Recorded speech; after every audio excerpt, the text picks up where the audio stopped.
কাটিয়েছে, কাউকে 5 দিন, কাউকে 3 মাস, চন্দন দাসেদেরকে, রাজকুমারদেরকে কয়েক মাস। আমি নাম অনেকের বললাম, অনেকে বলতে পারলাম না, তো আমি অকৃতজ্ঞ নই। আমার কাছে সব নাম লেখা আছে। আমি আপনাদের ঋণ শোধ করব, আপনারা নিশ্চিন্ত থাকুন।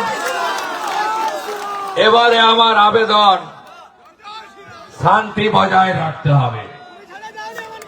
কুকুর মানুষের পায়ে কামড়ায়, মানুষ কখনো কুকুরের পায়ে কামড়ায় না। ওরা অনেক অত্যাচার করেছে।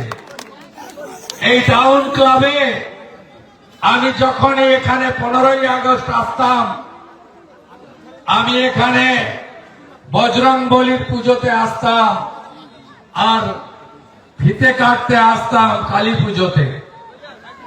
তখনই আমি বলতাম, নন্দীগ্রাম এই দৃশ্য দেখেনি, ককটেল বোম দিয়ে পুড়িয়ে দিয়েছিল।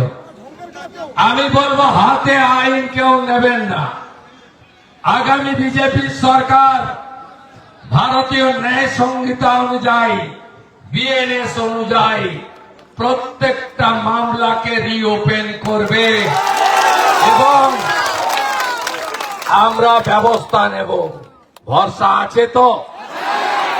তাহলে দুটো মন্ত্রে আমি 11র পরিবর্তনে ছিলাম আর এবারে আসল পরিবর্তনে থাকলাম। সেটা হলো দুটো মন্ত্র, একটা ধৈর্য আর একটা সহ্য। অনেক সহ্য করেছি। আমার 90 বছরের বৃদ্ধ বাবা মাকে সিআইডি পাঠিয়ে এই অত্যাচারিণী আক্রমণ করেছে। নন্দীগ্রামের এমএলএ অফিসে 150 পুলিশ ঢুকিয়েছে।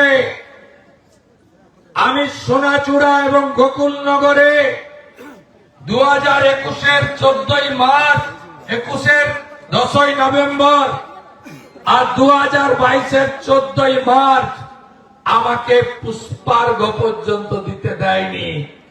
আমাকে হাইকোর্ট থেকে অর্ডার করে শহীদ মিনারে মালা দিতে হয়েছে। বলিনি যে সব আইনি পথে হবে।